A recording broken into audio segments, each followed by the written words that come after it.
I'm Christiana Figueres, and what I really care about is injustice.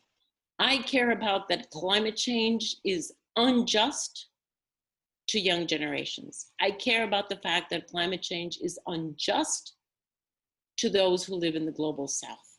And I care about the fact that climate change is so terribly unjust to those who live at the bottom of the pyramid in every country. That is why I devote my life to addressing climate change. Climate change is unjust to future generations because no member of the future generation has caused climate change. It is actually the generations past and the current generations that are still contributing to causing climate change. And in fact, current generations are contributing to the lack of an answer to climate change, which is even worse.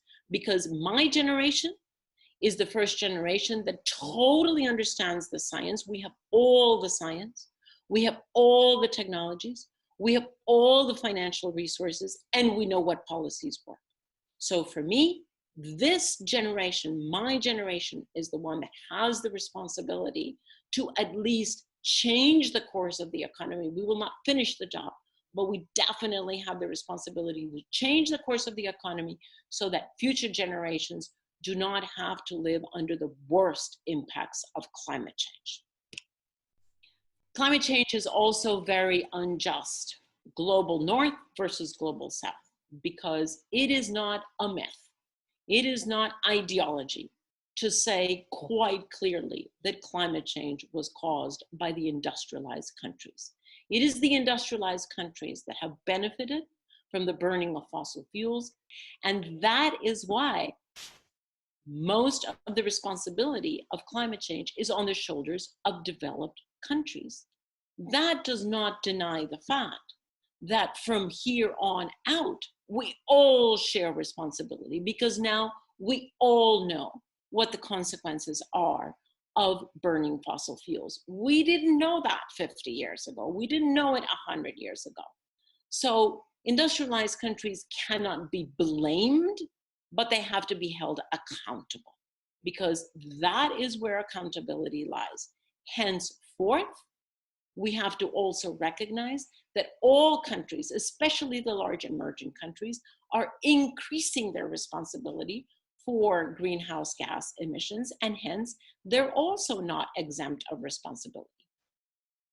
But we still have to recognize that it is those countries of the global south that are going to have the worst impacts.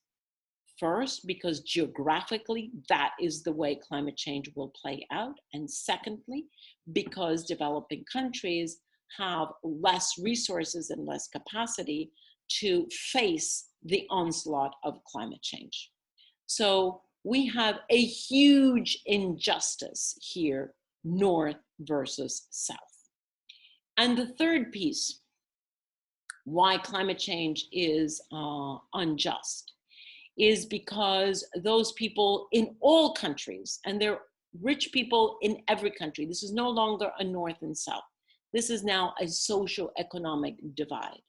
And those people who are richer will have and continue to produce many more greenhouse gas emissions per capita, per family, than those people who are at the bottom of the rung, those who are at the bottom of the pyramid.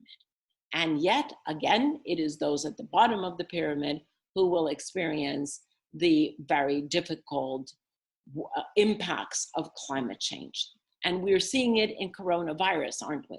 We're already seeing that some people have the luxury of going to their second home that is in a beautiful area and basically cocooning themselves. Whereas you have millions of people who live in slums in India, in Bangladesh, in Pakistan, in Brazil, in Mexico, even in Costa Rica. And these people in slums cannot cocoon themselves. They can't isolate themselves. They very likely don't have clean water, let alone soap.